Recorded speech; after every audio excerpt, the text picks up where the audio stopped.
Don't drive on rocky, sandy. Okay, we are ready to rock and roll. Usually, they like Alrighty, everyone, I'd like to welcome you to the City Council meeting and ask you all to please stand for the Pledge of Allegiance. I Pledge allegiance to the flag of the United States of America and to the republic for which it stands, one nation under God, indivisible, with liberty and justice for all. Dottie, if you could help me with the roll call, please. Sure. Alderperson Henry. Here. Alderperson Schaefer. Here. Alderperson Valby. Here. Alderperson Dean. Alderperson Grimmer. Here. Alderperson Price. Here. Alderperson Eicher. Here. Mayor Atwell. Present. Administrator Hafner. Here. Thank you very much. Okay, we'll move on to number 4, approval of the minutes. Move to approve September 19th minutes. I'll second. All in favor say aye. Aye. Opposed? Abstentions? Passes. Grimmer. Okay, City of Delafield citizens' comments. Who would like to come up and make citizens' comments? Come on up. Some nights the room is half full or over full, and tonight we have 3. No time limit, within reason. Good evening. My name is Pat Barwig, B-A-R-W-I-G. I live at 1832 West Shore Drive, Delafield. I'm here to tell you about the Pat McCurdy concert that was held on September 22nd. And I want you to know that we considered it a success. We had it on a Friday evening. We started at 4 o'clock because we wanted to have the whole thing over before sunset, since we have no lighting in the venue. We had a professional crowd counter who counted 355 people, which on a weeknight's not too bad, and a chilly weeknight at that. The 50-50 raffle netted us $700 and the winner $700. And all in all, we thought it was quite a good community support builder. And that's all I have to say. Well, great. Thanks for sharing that with us. My pleasure. Anyone else? Anyone else? All right, seeing none, the citizens' comments are now closed. We will move on to item 6, the consent agenda.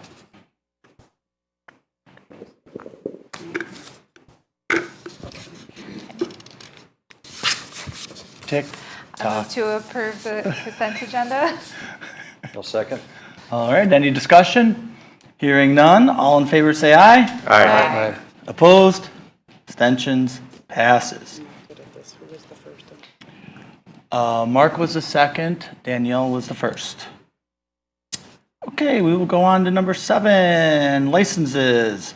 Discussion and possible action to approve the liquor license transfer agreement on behalf of Consento for a reserved Class B liquor license from the town of Delafield. Who's got that one? Any discussion, or we just... I'm sorry. Yeah, so the city of Delafield has been working with the town of Delafield on an agreement to acquire an extra reserve Class B liquor license, because we are currently out of them. And we do have a proposed Mexican restaurant coming in on Genesee Street. And so we've reached agreement with the town. This has been reviewed by the city attorney and the city clerk, and it's already been approved by the town of Delafield. And it would involve a $25,000 cost going to the town of Delafield, and that would be paid for by the applicant, the restaurant. So this is just approval of the agreement allowing for it. And then we anticipate at the next meeting is when you'll see Contento's license application for the license. So you're looking for a motion to approve? Correct. I will make that motion to approve. I'm sorry, I got lost here. The liquor license transfer agreement on behalf of Contento. I'll second. Okay, did you get both those? Yep. All right, any discussion? Hearing none, all in favor say aye. Aye. Opposed? Abstentions? Passes. Okay, we'll move on to B, Planning Commission. Mr. Iker. Okay, we did have a plan commission meeting and minutes on some of the approvals that we did execute there are in the packet. But we are continuing discussions about the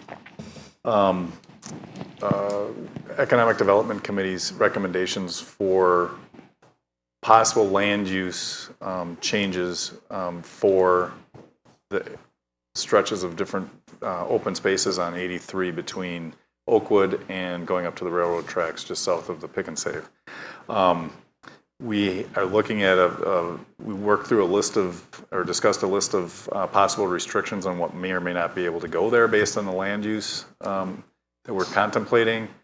And we expect to have a document, it's a working document that we may or may not vote on, but we're definitely going to discuss it at our next meeting. So anyone interested, and there's plenty of them, interested in that, all those, any possible changes that might occur. So just look in the packet, review the documents, in particular, look at what we're proposing as a resolution possibly for suggested restrictions and permissions for what may or may not go in there in the future.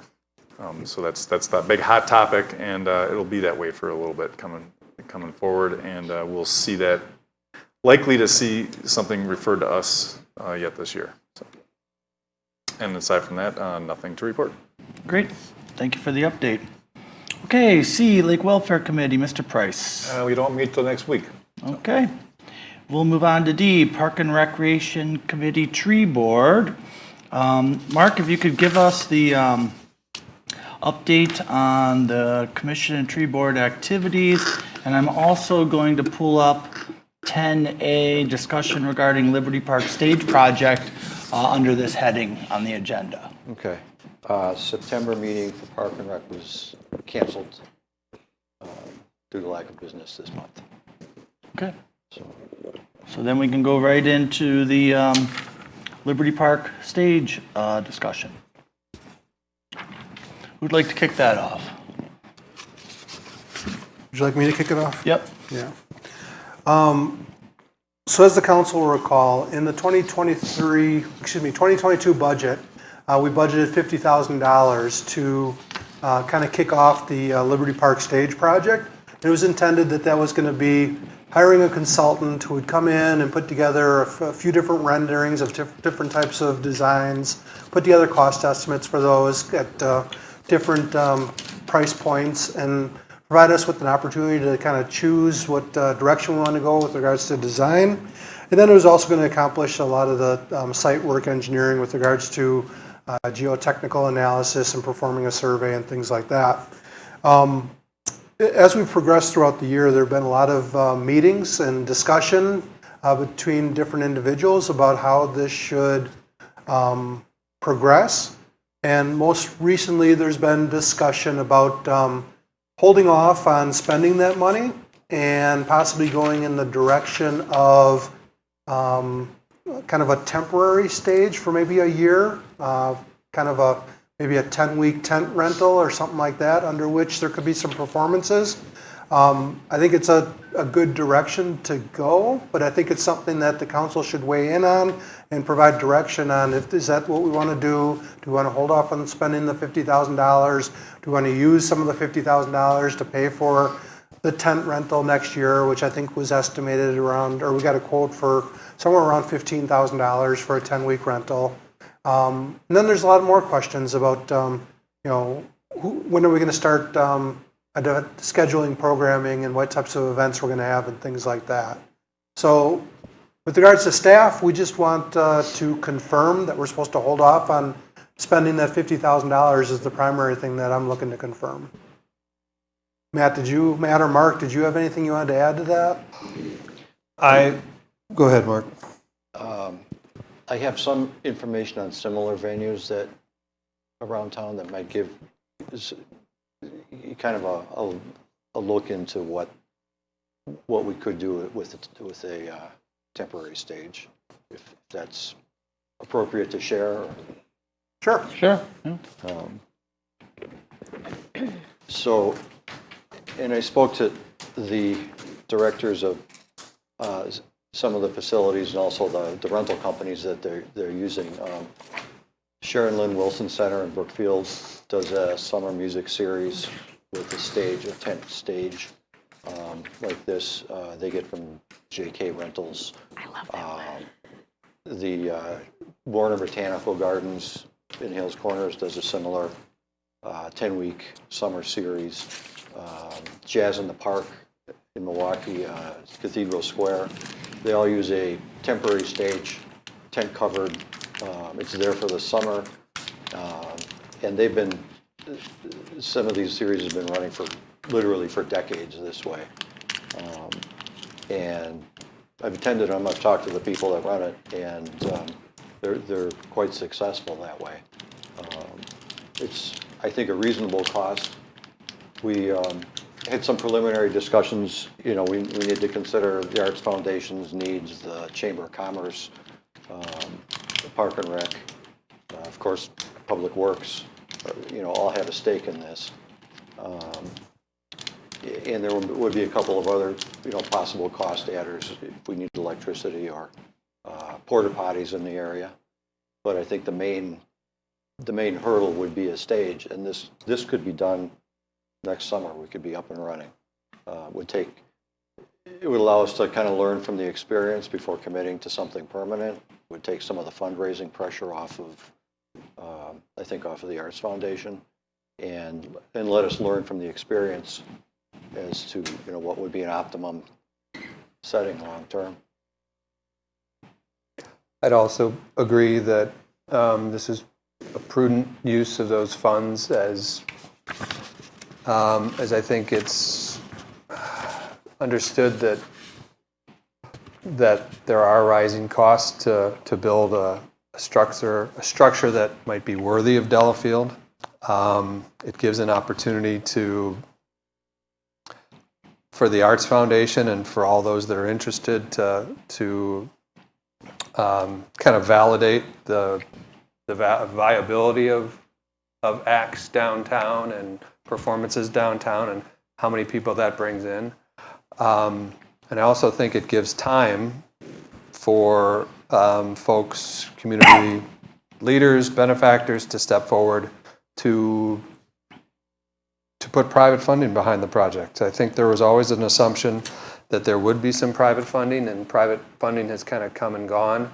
But my expectation is, I've always been hopeful that there would be some private funding behind here, and as of now, there isn't a whole lot. So I think this is a prudent use, especially with other needs that the city has. It's sort of a proof of concept too. It would demonstrate what we can do and probably help generate public interest in. Right. If the downtown business district, you know, if there's 6 events and they're all very well attended and businesses see an impact, then there can be some critical mass behind it. My only question is about grant funding. I know there was a possible grant that's out there from, I forget whom, a matching fund for $50,000, and whether that could be leveraged, utilized. I know they wouldn't pay for a tent, but is there other ways that we could utilize that grant, and how could we do that? And could we partner with the Arts Foundation? They could write that grant. They could. I'm sorry, where is this coming from? Like who's asking to wait? Like, where is that? Who is requesting that we wait on spending the money? It's the $50,000? Yes. Okay. Like why isn't it moving forward as we, I just want to know what's the story behind it? Why isn't it moving forward the way that we had intended it would? Yeah, it's been the product of internal discussions that Mark and Matt and the mayor have been involved in, and I think that's where it's coming from. I guess it's coming from me. It's coming from Mark. I think it's coming from I guess the reality on the ground where there was a real possibility of having some private money behind this, and that has kind of not come to fruition. And what do you get for the money that we've allocated? Might not be, I guess, acceptable. You don't get a whole lot, is my assumption. And this is an idea that says, okay, let's allow the Arts Foundation and whoever else, Promotion Tourism Chamber, whoever wants to collaborate and get together and put on shows to do that immediately, to demonstrate instead of waiting around for years as the possibility does exist that we defer this to 2024 or 2025. So I was looking at the possibility that this might not come to fruition in next year, that it could be pushed off as a budget item. And I would rather take a bird in the hand than two in the bush. I think too, though, the tent will give the downtown folks, the city, a view and an experience of what that could do in terms of draw. Sort of, like bringing people in, like the two concerts that have happened. I couldn't make the second one, and I love Pat McCurdy. But I went to the first one, and it was a blast. And the Doo-Wop Daddies, it was really neat. It had a great vibe. People walking their dogs were like, "What?" So I think if we had more of that, it might, build the support rather than just say, "Hey, we're going to build this thing." It's sort of a step. And it also offers the Arts Foundation an opportunity to monetize that park and that stage, to say, okay, we're gonna sell our own beer and liquor. We're gonna shoot to raise 10 grand per performance. We're gonna bring in big acts that we know draw big crowds, that will drink a lot of beer and spend a lot of money, and get some of that private funding that we've been haranguing about for 18 months now. So they're on board with this as well? Yes. Okay. How was this? Was this 50 grand it was part of the budget, obviously. It was, yes. And was this in our capital budget? Yes. So how do we translate capital budget money toward something that's obviously not a capital purchase? It's a. In this day Is it still something that would fit the bill of? In this day and age of levy limits, there's municipalities that are literally paying for staffing out of capital. Well, I don't want to. I mean, this is a little bit. So, I like this idea better than the possibility that we're throwing a Hail Mary on some grandiose plan that we're going to get really into some baseline engineering for the site plan and exploration with different designs, and then say, okay, now how are we going to pay for that? So this seems really practical from that standpoint. I would almost. Okay, so we've already borrowed this money, right? Correct. I'm not a fan of the precedent as far as shifting gears kind of dramatically from something that was intended for one thing and sort of morphing into something else entirely. But you can appreciate spending 15 to save 500. Yeah, I mean, let's At a minimum. Let's make that the point. Yeah. I get what the purpose is, and if it proves itself out, we'll learn a lot from 1 year of what kind of an structure we need, what it can be done. I mean, there's only so many Pat McCurdy's that can stand on an orange crate and keep 300 people entertained. It was a good time. He always is, but we do need something more than that. Yeah, I mean, I think shooting the 50 grand and letting some of it be used for the proof of concept, which is what the 50 That's grand what is it for. is. That, Yeah. that would be the comment I would make, right? You know? I don't see this really as an operating expense. I see it as a proof of concept, which are very great words to choose. Because the this has got to be Park and Rec and tourism and Chamber of Commerce and all those people working and the Arts Foundation all working together. And so this is our piece of it. And let them run with the rest, right? Is that kind of the goal? It would be my vision that everybody has to prove themselves, that if it falls flat on the face, it won't be the fault of the city, and it will be a demonstration that this just isn't the right time for this kind of capital expenditure. If it flourishes and there's 1,000 people in, I shouldn't set expectations, but if it flourishes and they're bringing in big crowds and raising good money, and they can come back 2 years later and say, hey, by the way, here's 50 grand that we raised for a more permanent structure, I think that strengthens everyone's hand.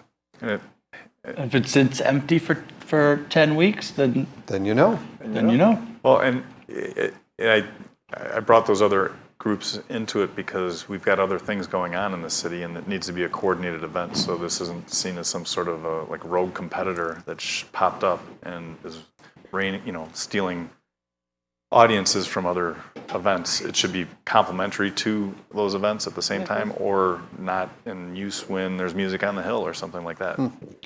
Yeah, careful scheduling so that we don't interfere with any of the existing events. That's up to them, right? Yeah. There's also a chance too that this tent works out really well and we just buy a tent or keep That's a renting. possibility. It's a heck of a lot cheaper. I mean, that's an attractive tent right there. So. Cool. Did you get the direction you were looking for, Tom? Or So who's making decisions on this as far as, are we extending electricity? When's the tent going up? What acts are we bringing in? Well, What those days? are details we need later, don't we? I mean, we don't know right now. Is that what you're asking? No, I'm saying who's going to make those decisions? As it works right now, say the Pat McCurdy concert, Arts Foundation scheduled all that, correct? They got the electrical line out there, got permits, got arranged the event. I would Is think. that, we don't want city staff involved with it. No, I'm going to throw this out there, just off the top of my head, but I would think it would just be included as a line item when you rent Liberty Park through the city on the event form, use of the tent. And it would be that simple. City staff is not deciding who plays there or what the venues are or whose turn it is. If you make the reservation, it's yours. Are we charging for the venue? I mean, if you want to secure 10 weeks in a row of acts, don't you have to do that now? That's why isn't that why they're here now? Yes. And so should we be telling the Arts Foundation that the city will pay for a tent and give them the direction to move forward with scheduling events? Yes. I would say, yeah. It belongs with Park and Rec too, right? I mean, that's Park and Rec does have ultimate authority over everything that happens in the parks. I'll take this to Park and Rec. We haven't been able to schedule a thorough discussion of this with Park and Rec yet. Yeah. I mean, I'm aware of the discussions we've had internally, and I think there's been other discussions out there. I don't know if those discussions have included the Art Foundation at this point about the temporary stage solution. I've made them aware. Okay. A few weeks ago. And I know Mark's talked to the chamber as well. The Chamber And the Chamber's- and Promotion and Tourism, but not Park and Rec. Okay, so Mark will take this Just to due to Park and scheduling Rec. issues. Mark will take this to Park and Rec, and then from there, assuming they approve, we'll put the Arts Foundation in charge of making it happen. And to reserve the park and tent, they have to fill out an event application with the city, just like everybody else does for every other event in the city. And are we, if for non-park and, or for non-Arts Foundation inquiries, are we charging at all? Or is that a consideration that we have to make, that if somebody says, oh boy, what a great tent, I'd love to have my wedding up there? That's a great question. Send it to Park and Rec? Park and Rec. Arts Foundation has free use, but everybody else has to pay $10,000. We'll discuss numbers. 10% of revenue. But I do want to be very particular, just so staff knows what's going on. It's in the calendar that these event packets, I don't care who's using it, can't use it without that being filled out. I mean, maybe we can change it as we go along, but based on my experience, I think that's really important. Then the other thing that, Matt, you brought up the grant. It's to the Wisconsin Economic Development Corporation, and my reading of the grant is they're looking for a shovel-ready project that involves multiple public improvements, and it's sounding to me like it's more tailored for someone building a stage like this or something like that, that's going to have, extension of utilities and a stage construction and stuff like that. And I don't know that we can make the case for A tent. perhaps we could submit a grant application if we're. Are we going to be extending permanent electricity to the site? Probably not. That didn't happen for Pat McCurdy. It was a temporary facility. It was a generator, I thought. If we do this long-term or we do a permanent stage, either way, we need electricity.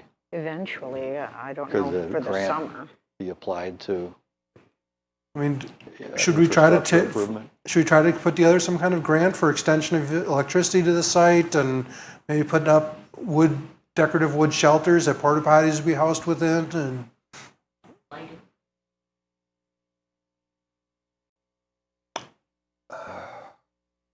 And I don't even- think we've got a firm, I would be in favor of it, but I don't have a firm concept of, well, again, Park and Rec.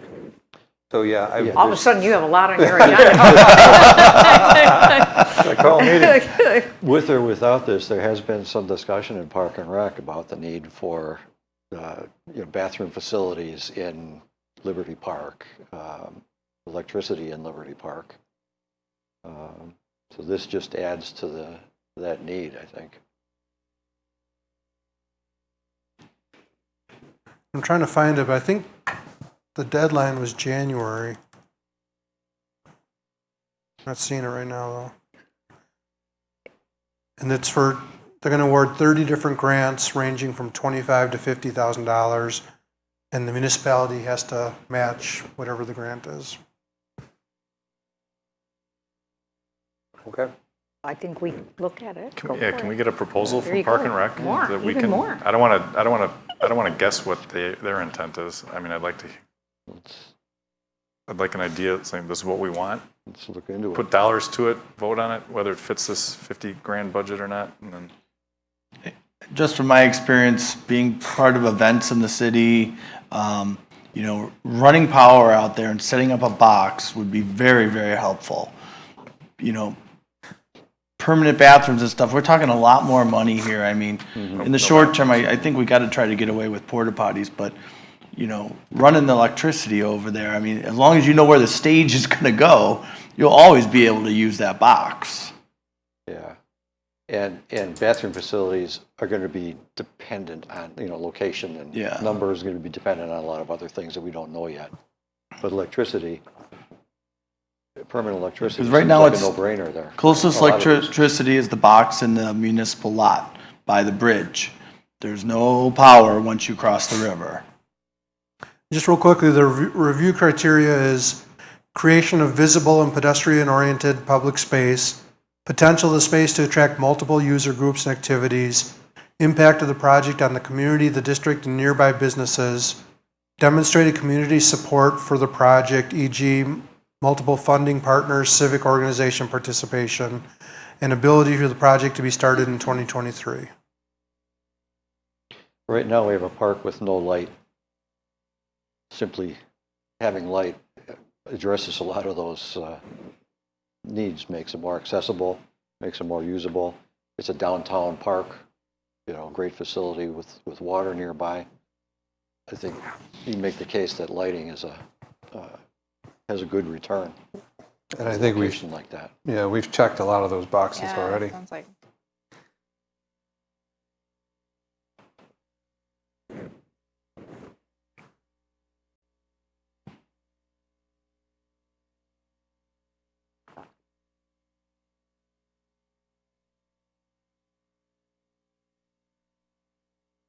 Is there any reason we shouldn't try for that grant?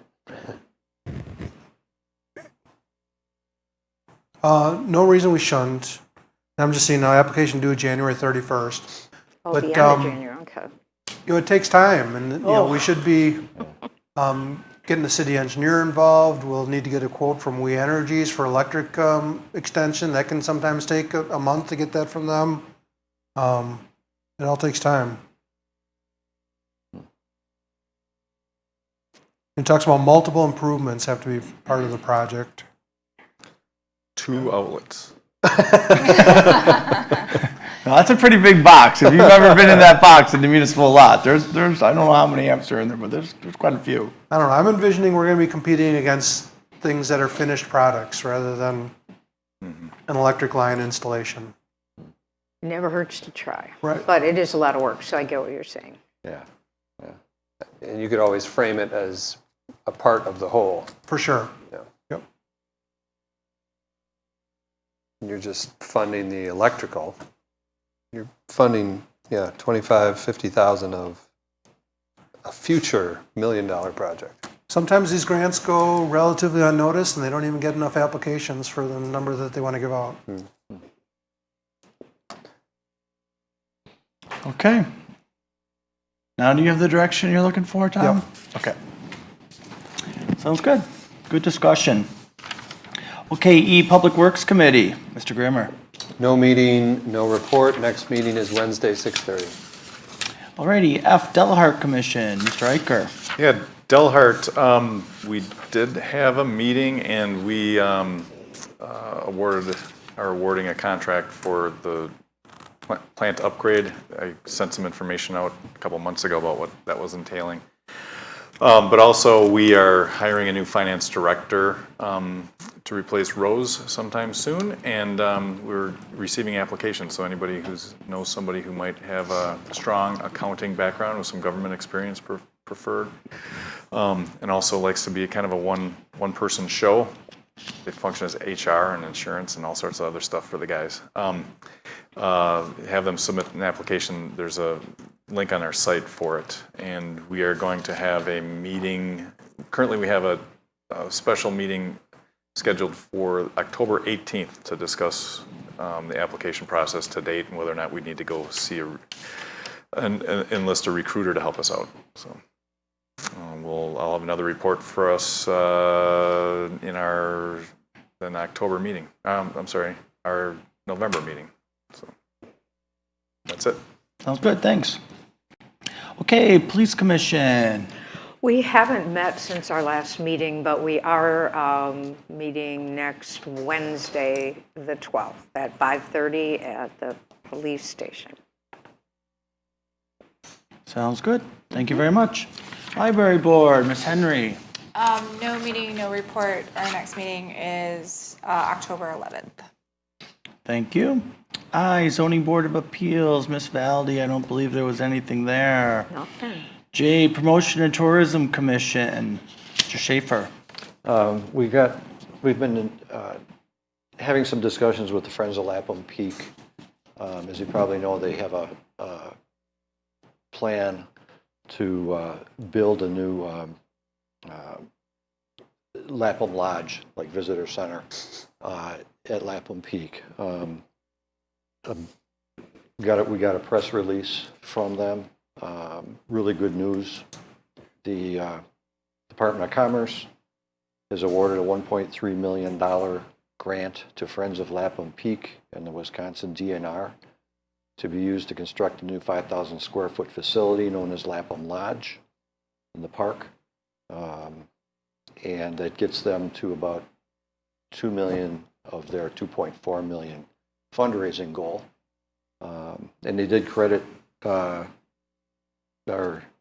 executive director, Deb Smith, in promotion and tourism, provided them with some impact numbers related to the impact of Lapland Peak visitors to City of Delafield tourism activity, which they gave her a lot of credit for that in helping, sort of prove the need and the impact that the park has on the area. So they credited that for a big part for helping them get that grant.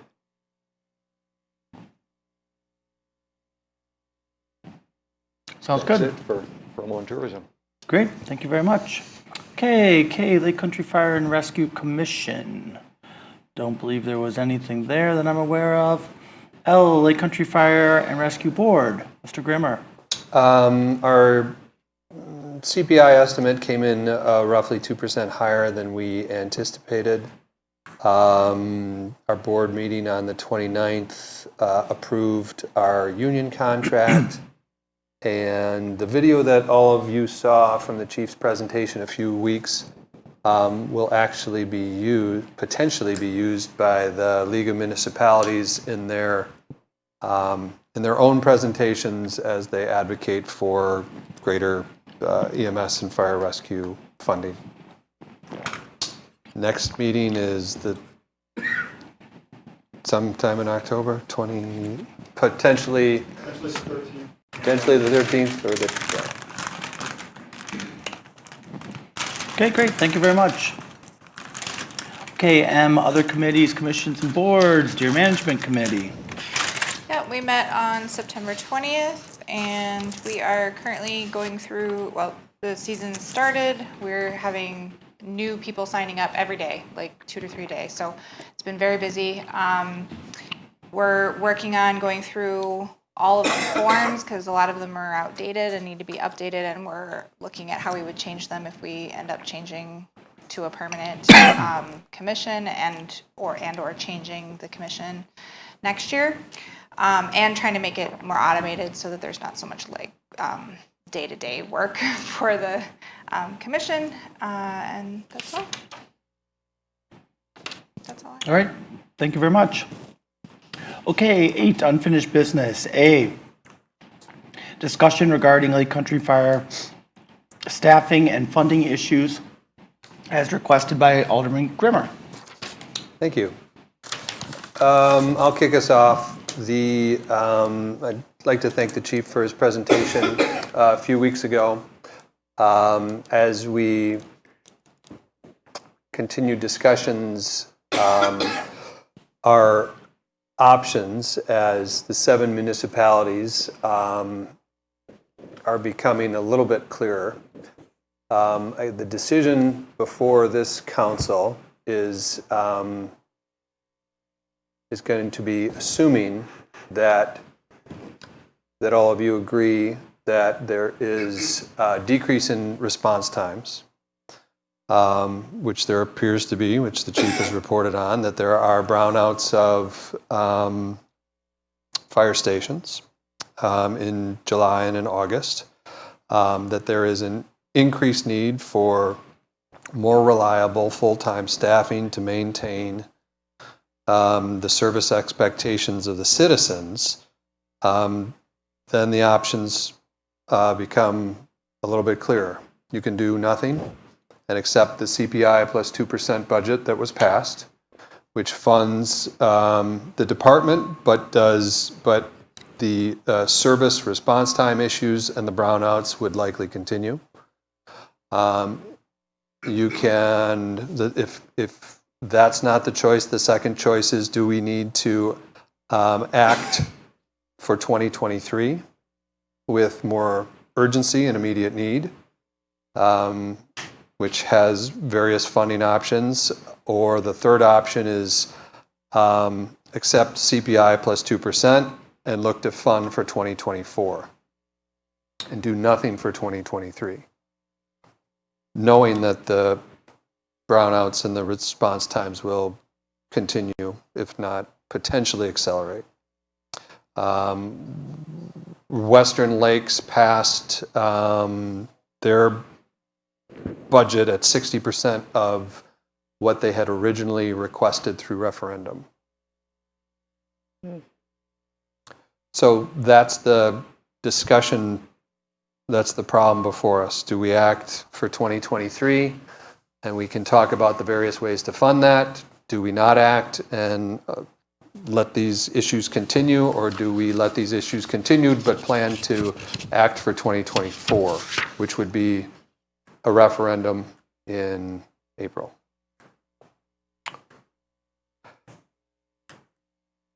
So I have a practical question. That is, I mean, we're not autonomous in this. We're not. So if we were to, just looking at our own budget, come up with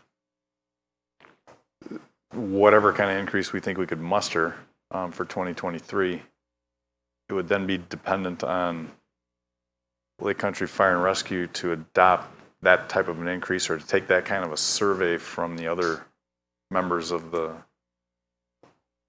of our combined force and pass the same. But I mean, if we're the minimum, how do we? If we're CPI plus 2%, the whole department is CPI plus 2%. I know, but so how would we do anything different on our own with the amount of time we have allotted to us? And that's part of the discussions that have been ongoing with the chief and Tom, other administrators, myself, the mayor, on how do you coordinate a larger response.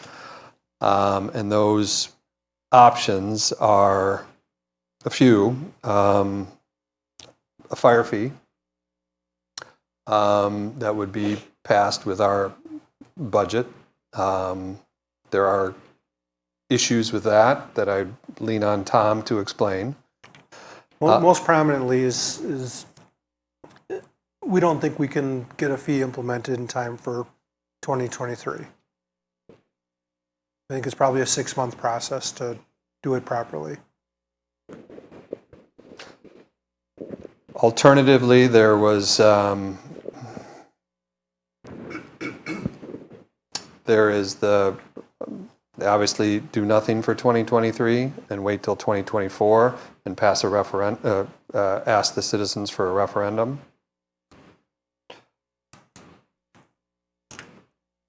And then there's one other option. Matt, real quickly, you had mentioned that if we go with the CPI plus 2%, that things would likely remain as they have been here with the brownouts and whatnot, but didn't that budget now fund the intern positions that we aren't funding this year? You want to step up? Yeah. Please approach. Please.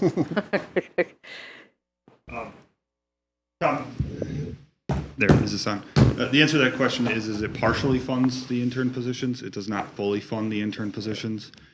As Matt mentioned before, Western Lakes did pass their budget. They're adding 22 people next year, 22 full-time employees to their organization next year to address this same challenge that we're facing.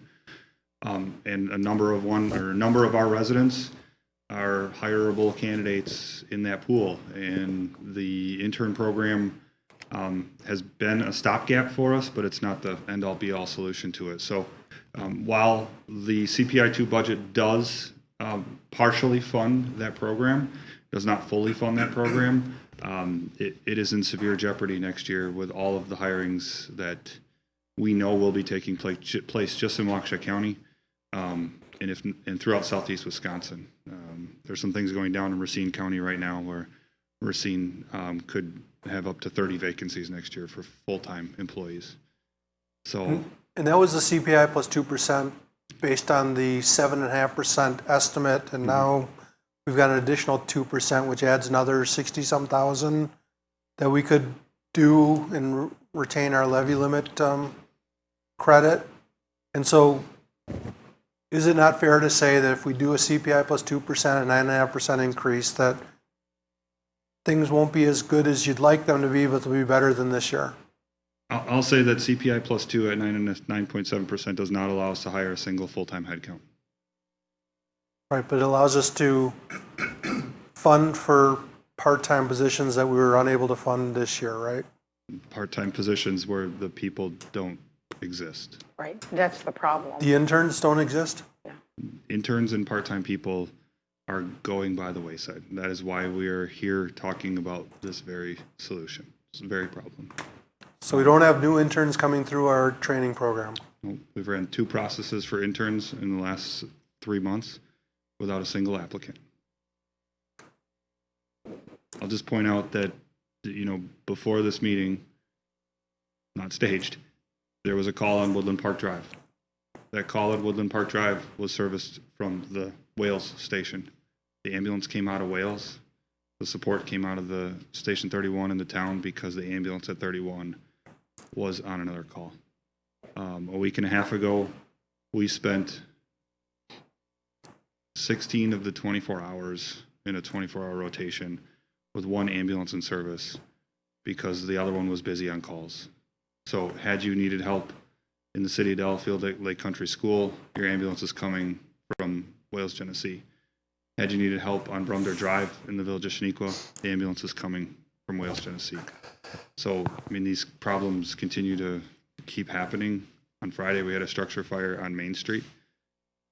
The closest station that was responding, it was a structure fire, people trapped. Thank goodness everyone got out before we got there.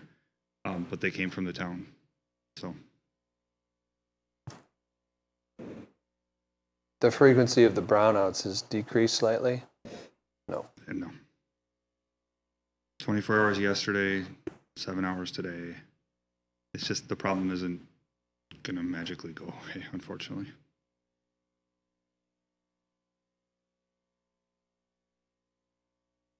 You're talking about 22 additional full-time or full-time equivalents? That's what's happening to the west of us at Western Lakes Fire. They met last week and approved their budget with 22 headcounts. They were originally adding 33. They added 22 to the situation to help take a step, and then they're going to do the remaining 20% the year after and 20% the year after. We have requested for next year 7 headcount. We're a little bit further ahead in our full-time hires than they are in terms of people that work on the line. So we're a little bit better in that regard, but we need to agree and adopt on a plan. I guess first we need to agree that we have a problem. Yeah. If I remember, there was like a 3-year rollout. There's 7. Yeah, 4 years, This year. 4 steps. Yep. What's the total headcount? Our total headcount increase that we would be adding over those 4 years is 22. versus how many FTEs today? Right now we have 29 FTEs. So it's almost the double. Yeah, I think the better part to look at, Mark, is our daily schedule. It uses, we have 12 people on the schedule, 24/7, 365, to keep the 3 stations in service, 3 stations with 4 people in them. And that right now is filled with 6 full-time positions and 6 part-time and intern positions. So those bottom half, that graph that we've been showing, that bottom half, that's the part that's in jeopardy, that everybody is struggling with. From northern Wisconsin right now to the state line south, it's everyone's facing it. Do you think other communities in the 7 communities partnership that we have, are they going to be supporting this? I mean, I can see, I sent out your presentation to my constituents and Thank you. and thank you, because to a person, they were incredibly supportive. And what do we do though now? Like if we pass something and then nobody else does, what happens? Jackie, I'm the communications and the discussions that I have with our 7 partners is that everyone understands the need and wants to take some steps next year to start to mitigate the problem. Right. I will say that I think that 5 of the 7 are definitely all in. I don't want to speak, they haven't made a motion or anything like that, but that's the initial discussions. Okay. And it really comes down to what the city would like to do and what one of the other partners wants to do. So the other partner did take a step forward and wanted to use some fund balance money to do part of it next year. But because of the way CPI2 is they would risk losing some of that. So we're trying to work through solutions that, again, take some steps next year, and then while we work on the 2024 plan. Yeah, I'm not comfortable kicking the can down the road, personally. Man, how did the Western Lakes pay for their 22 extra people? Their communities don't use the CPI2, so they're not really at risk of losing that. So they're either funding it through fund balance. They're talking about the town of Ottawa is putting through the fire fee. So they have an ordinance drafted that does the fire fee, where it'll take care of it for them for next year. And really, there's not a really one-size-fits-all solution. One community could choose to use their fund balance to do it. Another community could choose to exceed levy and not get their state aid. And another community could choose to do the fire fee. So, I mean, there's really not a one-size-fits-all solution. And I think that's nice because every community, I think we all know getting 7 communities to agree on one thing may be a little bit challenging, but every community can do what's best for that community. But no matter how the communities fund it, whether it be through levy or through fire fees or through fund balance, if the amount that LCFR charges the communities exceeds a CPI plus 2% increase, then none of the communities can take the adjustment to their levy limit, which in the past has always nullified the increase of the fire board and how it impacts our ability to fund all of our other departments. Let me lay out an example. If our CPI plus 2% increase for Lake Country Fire and Rescue, let's say it was a $100,000 increase. So what happens is our costs go up $100,000 that we have to pay to LCFR, and the state allows us to take an adjustment to our levy limit that adds that $100,000 to the levy limit. It nullifies one another. It doesn't affect our ability to pay for police, public works, library administration. If instead of $100,000 under CPI plus 2%, we want to contribute, and I'm just using, these are hypotheticals, I don't know the exact numbers off the top of my head. Instead, we contribute $300,000 to satisfy the staffing plan put forward by LCFR. Now our cost is $300,000, and we get 0 increase to our levy limit. So that's a $300,000 hole that we've created that we've got to address by cutting elsewhere in our budget. Mm-hmm.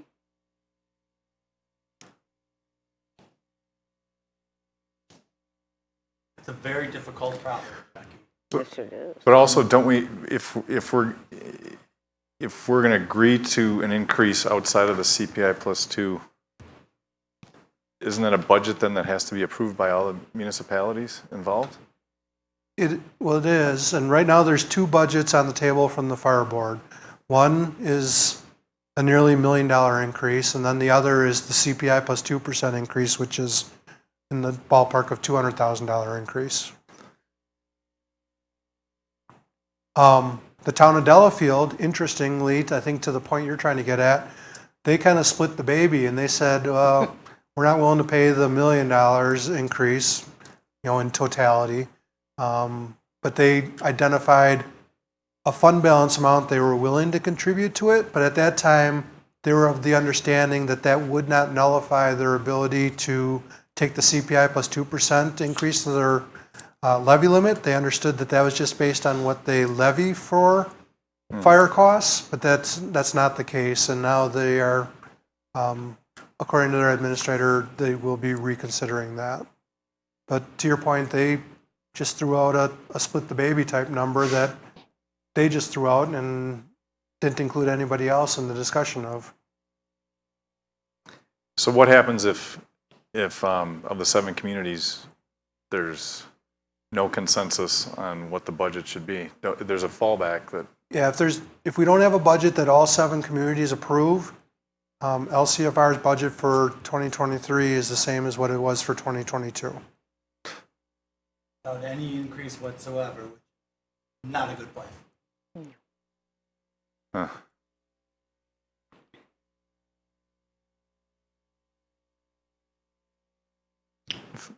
feel like my fifth grader just said that it's treat day tomorrow, and we gotta start making some cookies.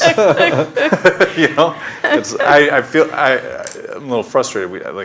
We have a significant issue, and we don't have time, and we don't have the right time based on the processes we need to go through to It's a catch-22. get a reasonable solution, right?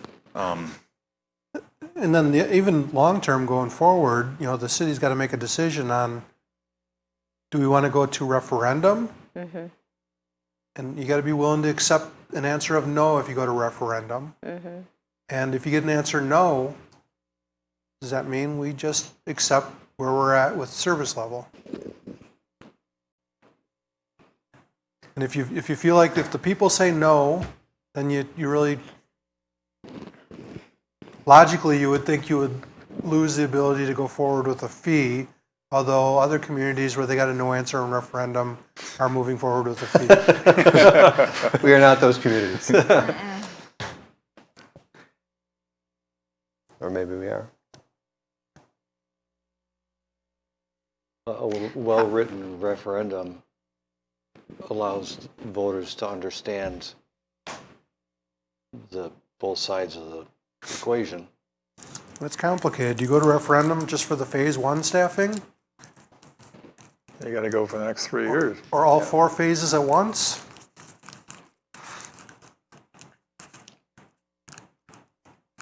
How long does it take for the city to put together the referendum? I mean, you said you don't think that you can do a fee in time for 2023. How long would it take to put together the referendum? The referendum presumably would be on the April ballot. But that would be something that we would have time to do and prepare for? You get till Correct. early January. Okay. As far as when we have to have the wording finalized by? Yeah. I know it's sometime in August when there's a November election, so what's that? I think you need to have the wording to the state. The target date that I had was January 15th. January 15th. That sounds right. We kind of talked back and forth on the fee. If you did a fee for next year, there's nothing saying that you had to continue the fee in the out years. And if you could change the fee in the out years, it's by the way, the same way you do a fee schedule and the same, you just enact a new ordinance on it. There's a lot of things out there about the fee that need to be discovered. More so, really how do you implement it? And do you implement it off of just rooftops? Do you implement it off of square footage, off of DEUs, off of, there's so many things that Tom and I need to go through to get that out. But you could do a simple rooftop approach. That is an option if it. Yeah, I mean, the fee is complicated. Until today, I've been told by a couple of attorneys that it can only include fire services. Today, I was told by another attorney that perhaps it could include EMS. And it becomes challenging to raise enough. If it can only include fire services, it becomes challenging to raise enough from the fee to address the loss and levy limit and pay for the increased fire costs. And then even, if it can only be fire costs, we've been working on what does that mean? What percentage of our department is fire related and what percent is EMS? Initially, we were working with doing it just based on call volumes, but that wasn't allocating enough to fire to get to where we needed to be. And so now there's discussion about a lot of our EMS pays for itself based on the non-tax levy revenue that it brings in, and a lot of the cost for fire is more on-demand type costs rather than, kind of a per call cost. And so Matt has indicated that his staff is working on some kind of analysis that could be used to justify, potentially allocating 60-some% to fire. And that would be helpful if we're looking to go the route of a fee. But again, the question is still, do we go to referendum for a fee, or do we look at implementing it on on our own based on establishing a certain base rate of quality of service or level of service that a community should expect from fire and EMS.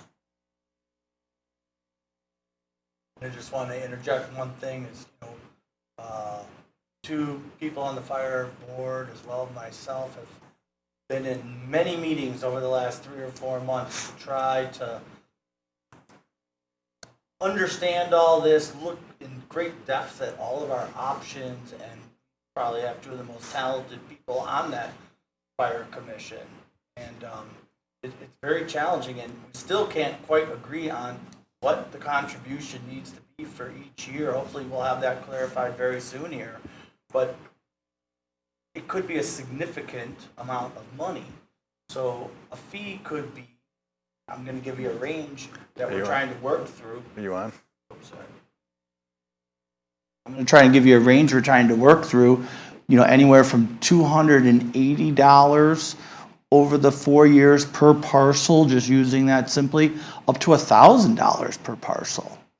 So we're still working on that number to see where it is. So 280, maybe, in the big picture, not as much money, but $1,000 per parcel, that's a lot to stick on a fee without getting input, in my opinion, from the voters, that they value, that they need to understand. That's the most important thing. They need to understand what the real world conditions are and then vote for such a change.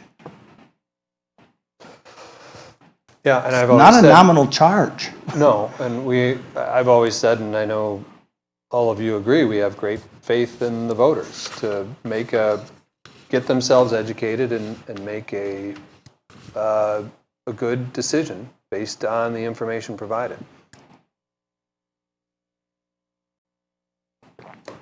But we just don't have all that information. Right, we don't have all the data. From the presentation and the feedback I got, people, every person who responded, and it's definitely not a scientific thing, but every single one was very supportive of a fee. They all seemed to like, or that was an idea that they were comfortable with. But we don't know details, so you can't, other than it was, I don't know, I felt good that they were as supportive as they were. I'll say all of the feedback that I have received, I shouldn't say all, because there are a few things in life that are 100%. But 95% of the feedback that we've received is that this is a very important issue that cannot wait until 2024 to be addressed. And Ken, I hear you on the $1,000. That is the way out there number that needs to be further ratified and justified, because it's quite simply, it's not that high. But I guess, as the fire department and as we are working on things, we're kind of looking for direction as to, is this something that we want to address next year or not? So I'll just throw out one more thing, that until today, I didn't think the city had a financially viable direction to go immediately to resolve things for 2023 besides CPI plus 2%.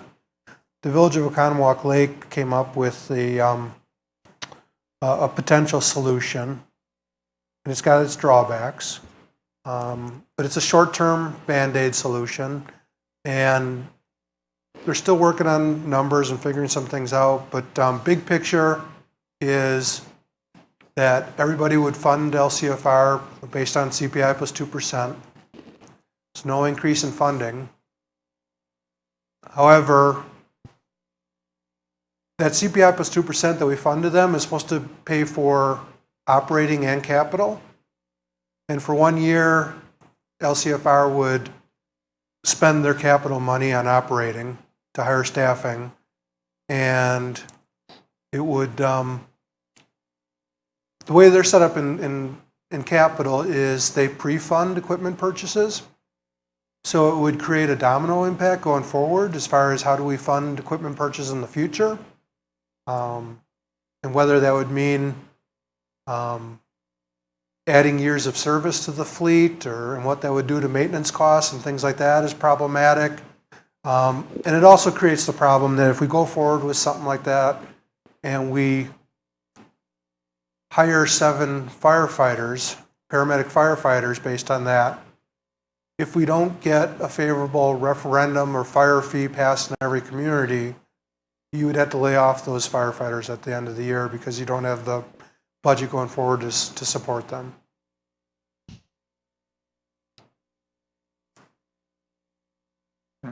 So far, that's the only viable solution that I've heard that the city of Delafield could support and not hurt the rest of our budget and meet the staffing expectations that LCFR has for next year.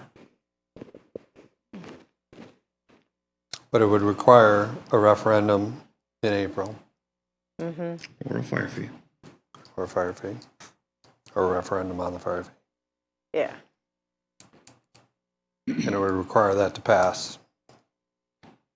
Or Well, no, it wouldn't. not required would to require pass, it to but implement it it for would, the 1 year. failure of the referendum would cause Problems. Which is going to Problems. happen anyway, wouldn't it?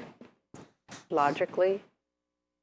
I'm That's sorry, what I'm is- understanding. is- We're hitting a wall, and so we're finding a way to patch our way through, but we need something that's more of a systemic solution, right? it buys time. And there's things in that process in the future we don't control. Exactly. It's not like it's within our hands, right? We set us up for a possible success if things go our way, but it creates even a bigger problem if things don't. And there's more details too. Like, for instance, in addition to using the capital money to fund operating, they would also use about $400,000 of their fund balance to fund operating, leaving them with $10,000 of fund balance. And of that $400,000 of fund balance, about $200,000 of it is owned by the city of Delafield. And we'd have to come back with some kind of agreement where LCFR would repay Delafield and Shaniqua and Neshota their shares of that $250,000. There's so many numbers and so much time, it all starts to spin really quick. So we need more information, some more specifics about other options. Is that what I'm hearing? I think that's the city of Delafield's best option to meet LCFR's funding expectations for next year. I think it comes down to that or CPI plus 2%. As far as the utilization of the fund balance, that fund balance has been in there as long as I've been on Lake Country Fire and Rescue and has done nothing but grow. That's not to say that momentum is inevitable, but we haven't utilized it for anything. It was a rainy day fund, essentially. We don't have the capacity to borrow, and so we don't need to have 20% of reserves, but we've had successful years where Lake Country Fire and Rescue has been able to put aside money into this fund. And if you do CPI plus 2%, are you allowed a fee too, or is that the fee kicks that out? If it all depends on how you implement the fee. There may be a situation where if you went solely to the fire fee, or went to at least a good chunk to the fire fee, you wouldn't need to take CPI plus 2. That would be a deal that is just something that we don't utilize anymore. I could say the Western Lakes communities don't use CPI plus 2. And that's a big difference. It's a big difference. It has its pros and it has its cons. Its cons right now is it's handcuffing you into. But you can't do both though, one or the other. You can charge a fee, but The CPI plus 2%, for all intents and purposes, we're considering a given right now. so Now we're trying to get the rest of the money. Right. the CPI plus 2% isn't based on how we come up with the money. It's based on what LCFR charges the communities. So no matter if what they charge us is more than CPI plus 2%, we can't take the credit then. regardless of whether we come up with our portion through levying some of it, you know, doing some of it by fee or in some of it by fund balance, that doesn't matter. That make sense? Yeah. Sometimes you got to hear it 2 or 3 times, Paul. Trust me, that's normal. That's normal. So we could do a fixed fee. We could do a fee as long as what we're paying LCFR is within CPI plus 2%. We could raise the money through a fee and still take the CPI plus 2%. Yeah. Do we know what that number is? The CPI plus 2%? No, the fee. How much could we get by in a fee and still get the CPI plus 2%? I haven't. It would be the CPI plus 2% number, which is 100 and some thousand. But if we get 100,000 from there, can we get another 50 from fees? Or no, we could put we could put all of our costs into a fee, all of our existing costs if we wanted to. Or are you just talking about raising the increased amount required through a fee? It's complicated, and it's an exercise best left for a spreadsheet and. So with the fee, I heard a couple of things kicked out, and that or kicked around. One is, per rooftop. Is that tax code? Is that a property I just code? use that as a baseline. I mean, you could No, split it up I any know. way you want. No, but just so trying to what are- compare what are- apples to apples. What are our options as far as how to assess? I heard square footage and I heard per property tax code. You could Are those- shift it between all the commercial and residential. There's probably 5 different variables I think you've Are mentioned. there, well, that's an interesting question. Are there restrictions on how you could allocate that? The city's legally responsible to identify a way to allocate it that's fair and equitable. Because That we're comfortable, if someone sues us, that we're comfortable going to court and saying, here's how we did it, it's fair and equitable. I don't see how tax codes, like a tax key would do that, because you've got, like the Coles building is a tax code. Yeah, like I said, And a small, a small single house with a single person in it is a tax code. So in the What meeting, about non-taxing and the fees are appropriate for churches. churches, institutional synagogues? uses, Right, and so we could get them on the hook. they would be. Tim, it depends on who you talk to. We were in a meeting today where the general consensus of the meeting, or the popular consensus, was that regardless of whether you're responding to a fire at Walmart or a 1,000 square foot house, you're still sending the same amount of people and equipment, and it costs the same. Nothing else we do is paid for that way, right? If you Well, send it's us, how do we pay for a student at a school? It's not based on the actual cost, it's based on how much of a house you own, and, right? Correct. Ability to That's right. And that's it ends up being more regressive if you're just doing a fee per resident. So fire districts are kind of a unique animal to Wisconsin, but across the country, they're very common. I know a number of fire districts that have taxing authority, which we wouldn't, and I'm not advocating for that, but the way that they associate their fee, they do a commercial and a residential. So there's a base fee, and then there's an add, so many cents per square foot. So if you want to start out at your 2,500 square foot home, here's your base fee, and then each square foot after that is X, and then you do the same for commercial. You decide whatever your base square footage is, and then you add on from there. So that covers your mega buildings and your mega structures, your Walmarts, your Targets, your things of that nature. And then it also covers, make sure that I'll pick on Matt Gerber Designs, but Matt Gerber right up the street here doesn't pay the same that Walmart's paying. So, and that's Right. And so what if we came up with the magic formula for a fire fee like tonight?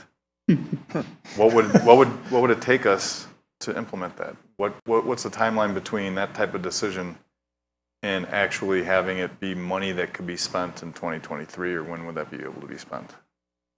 2024, based on this prior comment. So a fire fee cannot be implemented like real time in the middle of a budget year and say now it's applied? Now, if you get it set to go by early December, it could be added to this year's tax roll.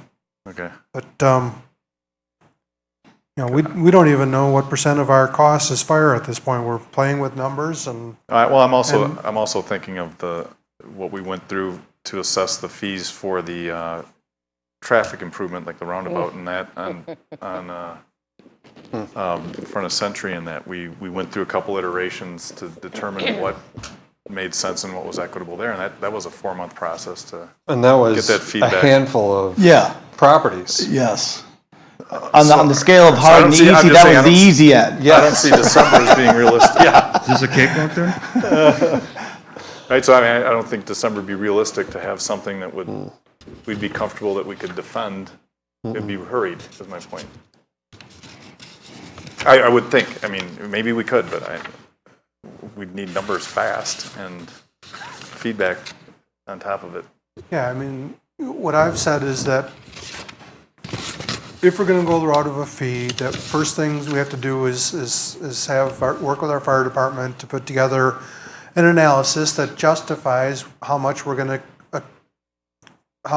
say is fire related and how much is EMS related. And that should be in the form of a document that the fire board approves and that each of the 7 municipalities approves. Right there, that's gotta be at least 2 months.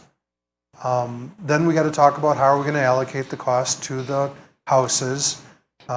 Individually. Or to the properties. If there's square footage involved, we gotta work with our assessor to identify the square footage of every property and start making a roll, and if there are other variables we're gonna include and things like that. I know when we did our stormwater fee, we included a pollutant factor. And it takes into account if you're a residential property, you pollute very little. If you're a Walmart where you've got all these cars dripping oil into a parking lot, you're a pretty heavy polluter. And typically a consultant is involved in putting that together, and that's at least going to be several months as well. I mean, I've said it's probably a 6-month process. And some legal reviews and public hearings in there too? Ideally, yep. I mean, in my mind, there has to be that. There has to be that. We're talking too much money here to not do that. But it sounds like in Western Lakes, there are some communities fast tracking it.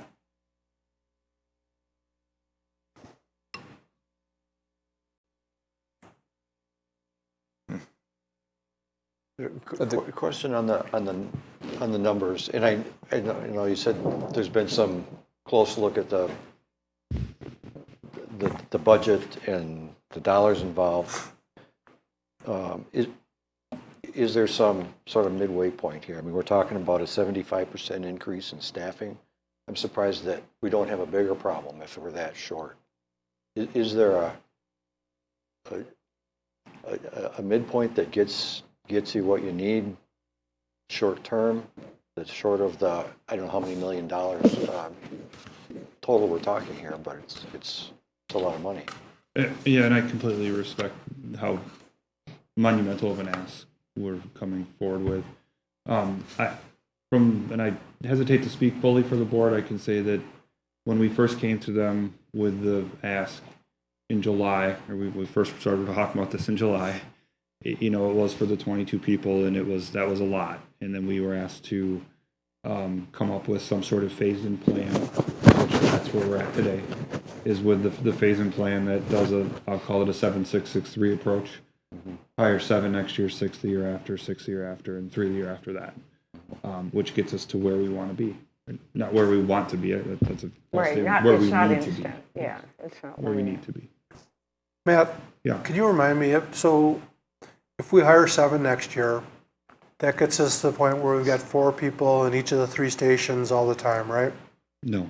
No? You need to be fully out. To get to 4 people 24/7, which is so 12 on each day that are career, that's the 22. No, not necessarily that are career, just, my understanding is next year's budget will get us 4 at each station 24 hours a day but some of them will be part-time still, and some of them will be intern still. It takes steps to get there. I don't think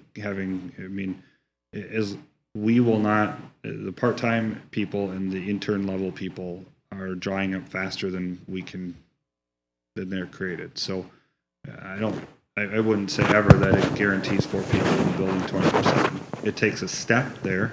It helps pretty much eliminate the possibility of brownouts. But if we continue to struggle to find the part-time people like everybody else is, we will be running with 8 and 9 and 10 people on a regular basis when we need 12. Let me rephrase it. If we do the $900,000 increase for next year, and with the assumption that you can fill the part-time and intern hours that are in the budget, then we'll have the 3 stations staffed 24 hours a day? Yes. Yes. But Matt's brought up a number of times, right now we're filling like free cost positions in the interns with full-time individuals on overtime to meet the 8, so we keep 2 stations in line. So, when you're converting that basically free cost labor over into paid labor, it's expensive. So.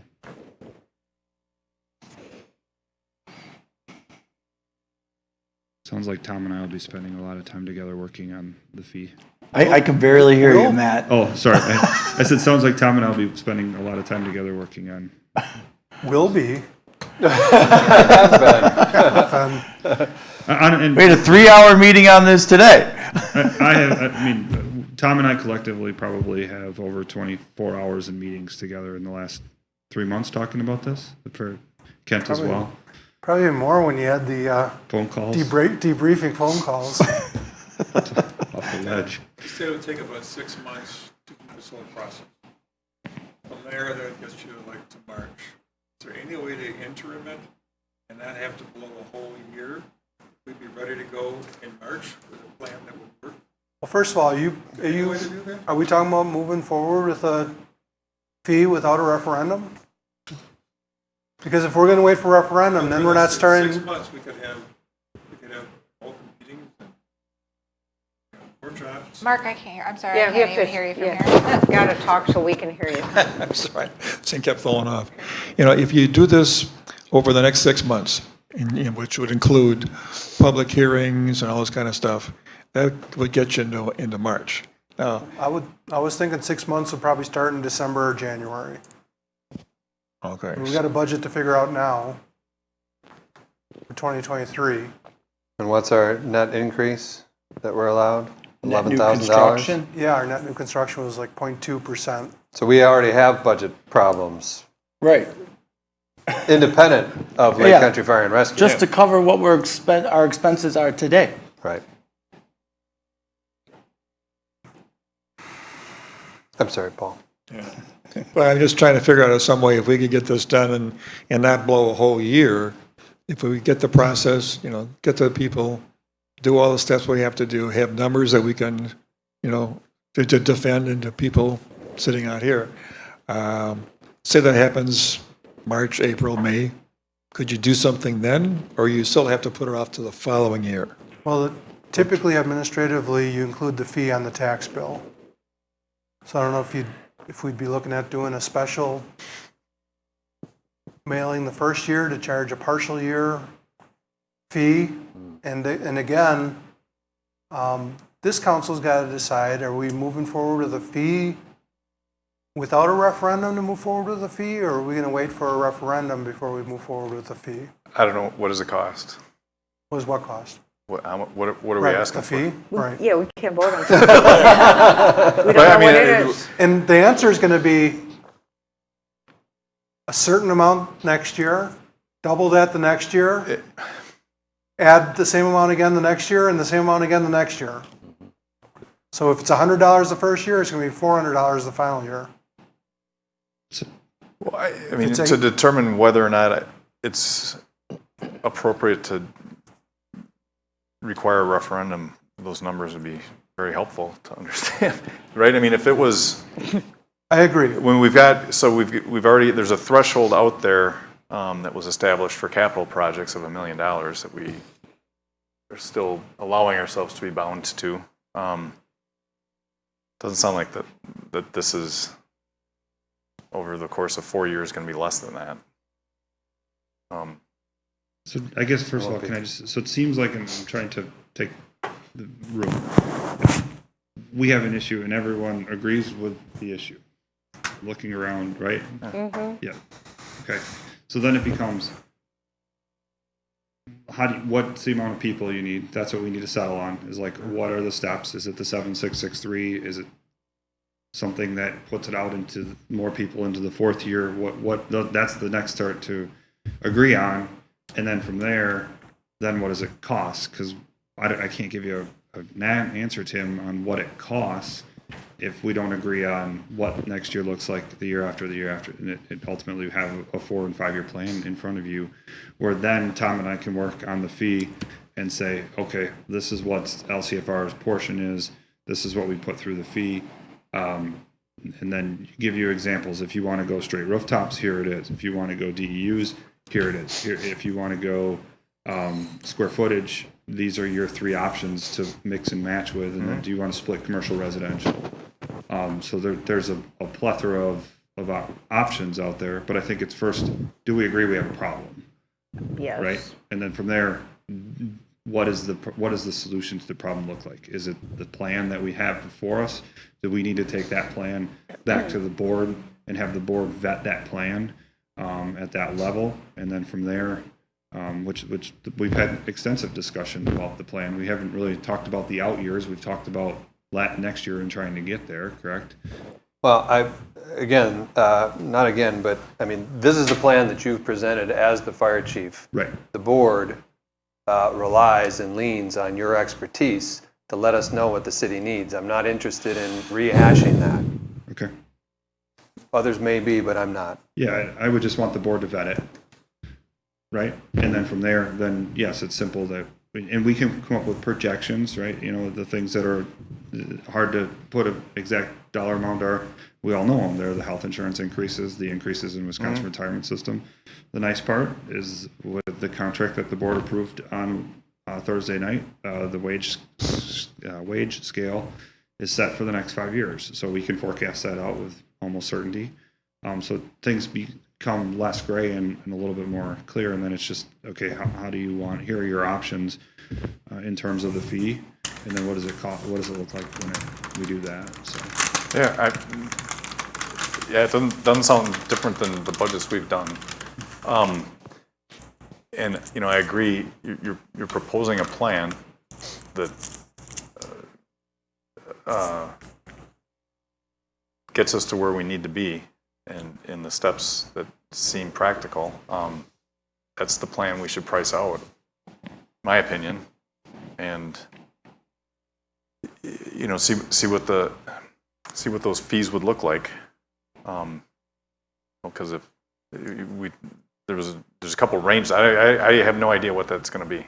You know, if it looks like you know, if it's cheaper than the water bill, that might be something that people can digest easily. If it's 3 times as much, you know, we need something to explain either way, whether it's in the form of a referendum or whether it's in form of just simply saying, yeah, hey, that bill, that new line item, that's for this, and this is why, you know.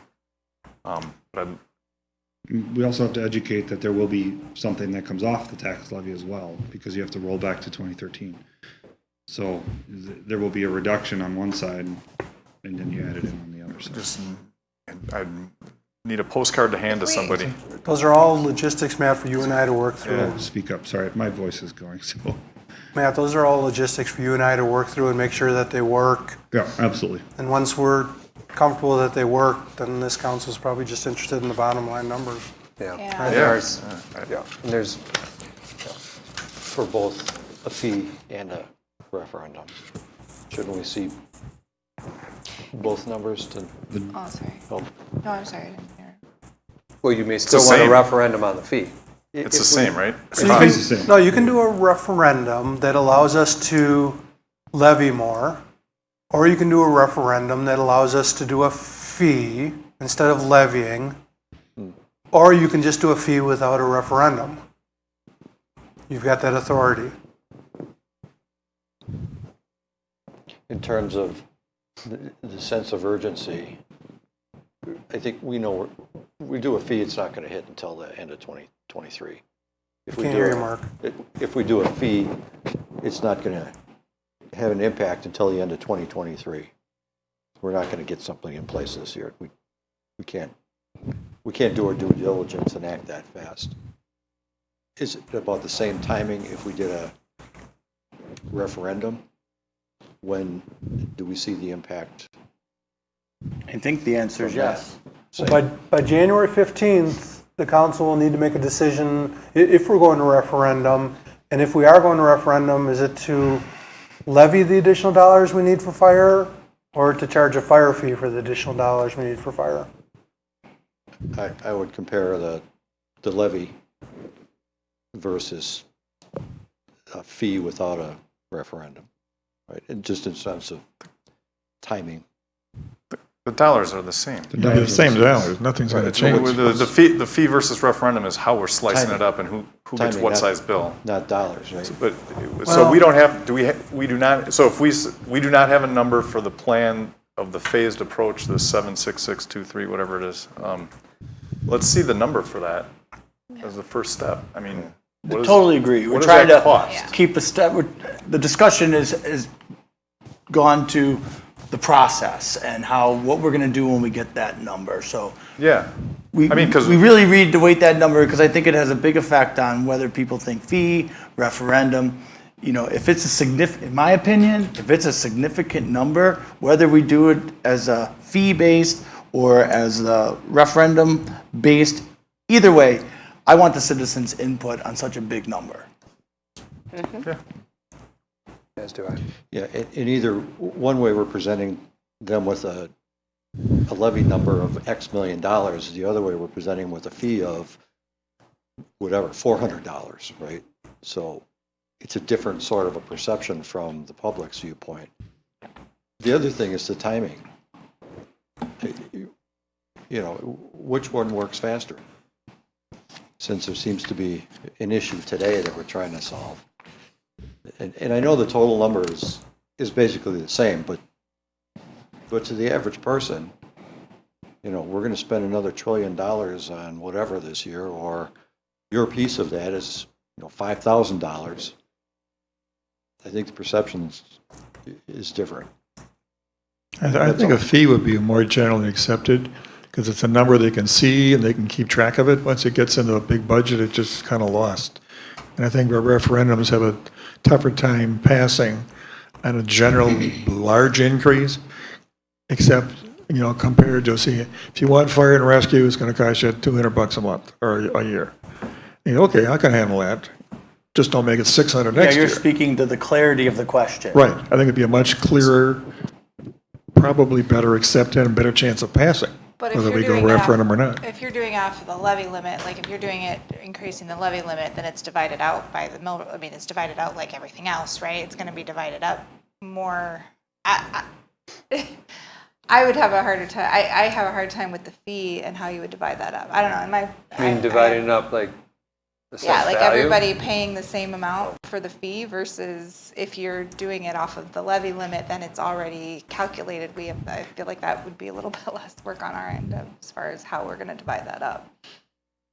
And again, the fee does not have to be everybody paying the same amount. Right, but then as a city, you have to decide how you have to put in the work to decide how that's gonna get divided up versus if it just goes to the limit that's already calculated, right? But you could drop it like in 5 zones, you know, 0 to 250,000 of value, 250 to 500, 500 to 750, over $1 million. Boom, boom, boom, boom.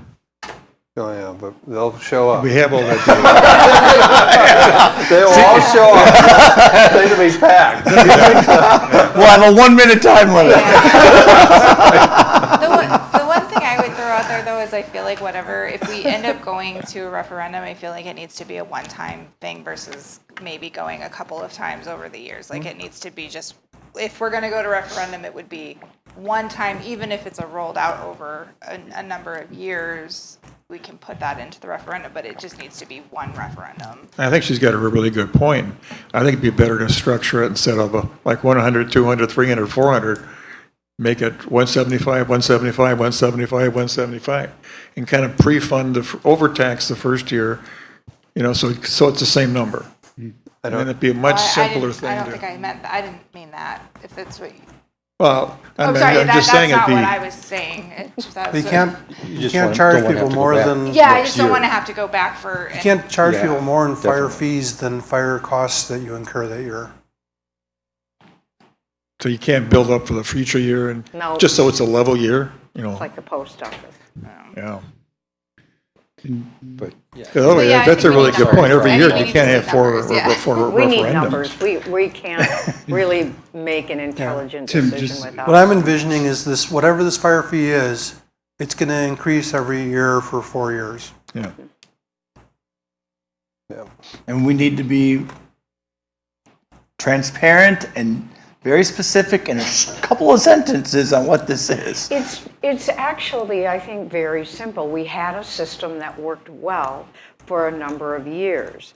It's no longer working, and it's causing a very immediate problem. And it's not that complicated. The formulas can get that way, but the actual idea is that we can't get what we used to get.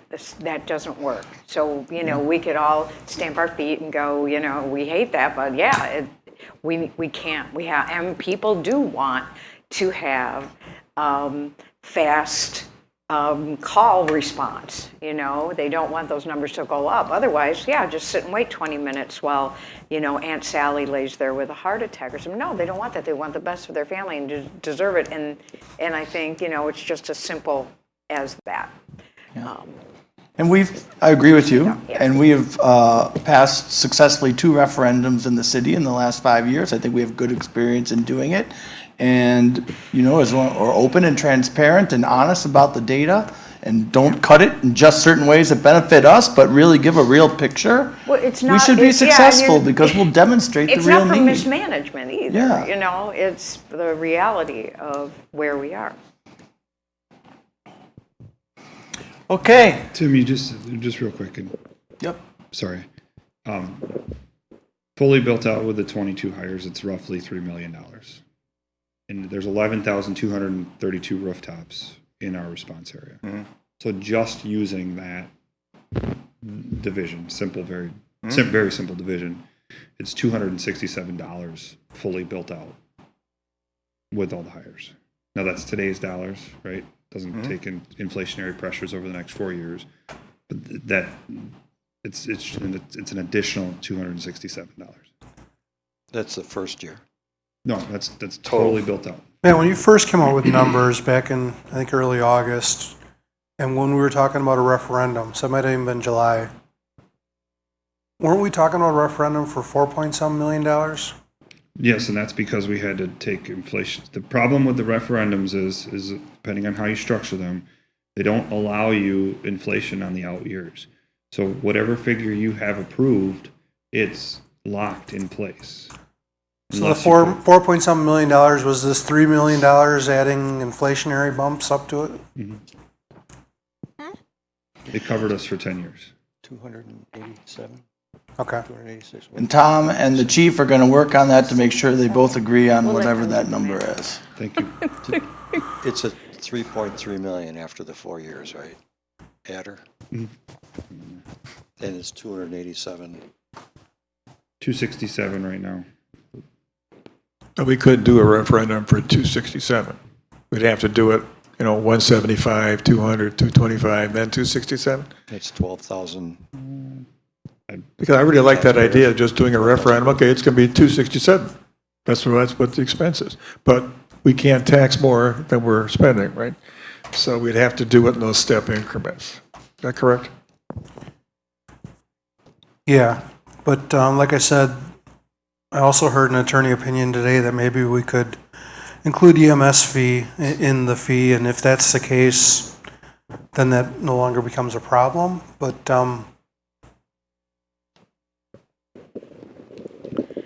There's a lot of creative thinking going on out there, Yeah. Paul. And we're trying to do our best to decipher all of it. I got to And agree people with have different Danielle's motives in how they're long-term. interpreting laws right now.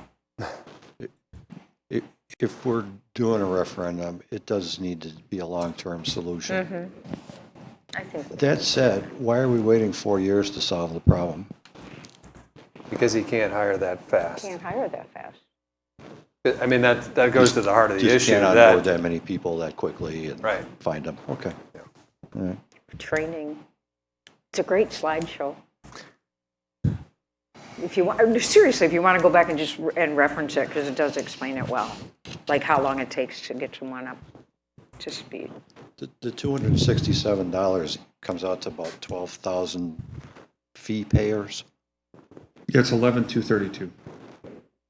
Is that, Right now, how do you come up with that? Is it right now there's tax keys? there's 11,232 rooftops in our response area. And we came up with that. We asked every clerk to go to their assessed roll, and each clerk provided a list of commercial, residential, I'll call it exempt properties of the churches, the schools, and things, the institutions. So that's how we arrived at 11,232. Okay, that's total LCFR territory, not Yes. City Delafield. Throughout the 7 communities, correct. Okay. Matt, do you know if that's tax key numbers, or is it truly rooftops where like a 4-family multifamily would be 1 rooftop or 4 units? I'd have to go and look at some of the things. I mean, the multifamily stuff, the majority of it's in the city here. There isn't too much multifamily. There's some in the town, not too much in the outer communities, but those are all things that we just asked each clerk to provide, the amount of commercial, residential, multifamily, and those type of properties. So, and depending on how you do it, if you do a fee for commercial more, which in all the discussions we've had, that seems to have a lot of support, is charging the commercial more than the residential, then that 267 for the residential is much, much lower. We need numbers. Yep, Yeah. absolutely. All right, I think this is an important topic. I think we spent quite a bit of time on it, as we should. And we look forward to being on, most likely, I presume, the next agenda. Thank you for your time. Thank you for all your You're work welcome. on this, Chief. If we could just It's mention. not easy. You got more hours than the rest of us combined. You do in your sleep. I just wanted to mention to anyone listening, if they want to see that presentation, they can go onto the Common Council agenda page, the City of Delafield, and just look for the special meeting. That slideshow's in there, and it's worth looking at. It even has the video. I just found it very powerful. Thank you. Yeah, it's also on our website, lakecountryfair.com/staffing. There you So, go. thank you. Thank you. Thank you, Matt. Thanks, Matt.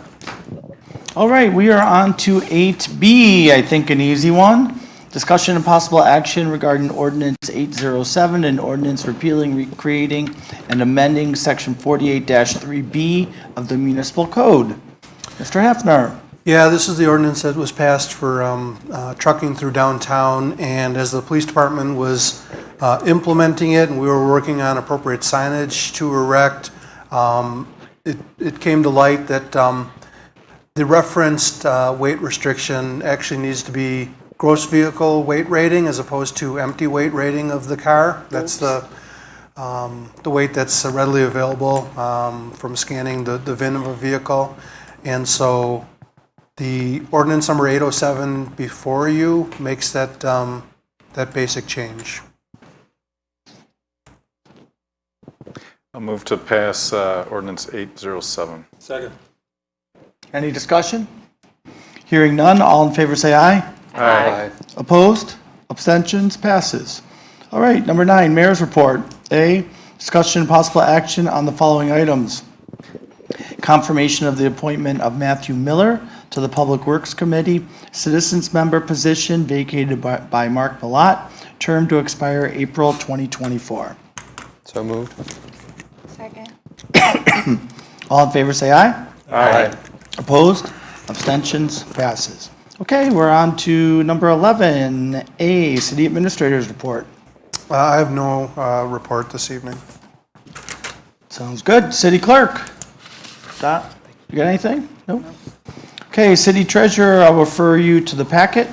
Council request for future agenda items. Council request for future agenda items. Nothing? Oh, Liberty Park temporary stage funding? Funding? you want that on there? We haven't had a motion, right? And I need to talk to Park and Rec. I think we'll, I'm going to wait until after the budget. after bring it to Park and Rec, let's discuss it again. No. Okay, anything else? Alrighty, we'll go on to 12 correspondence. Town of Delafield noticed a public hearing regarding the adoption of an ordinance to create section 1704-5R, Planned Development District Number 1 of the Town of Delafield Municipal Code. Tom, anything you want to add on that? I think it's relatively benign, is my understanding. I do not have anything to add. It's just for people's information. Sounds good. Alrighty, we will move on to number 13. We are adjourned, seeing no further business at 8:45 PM. Thank you, everybody.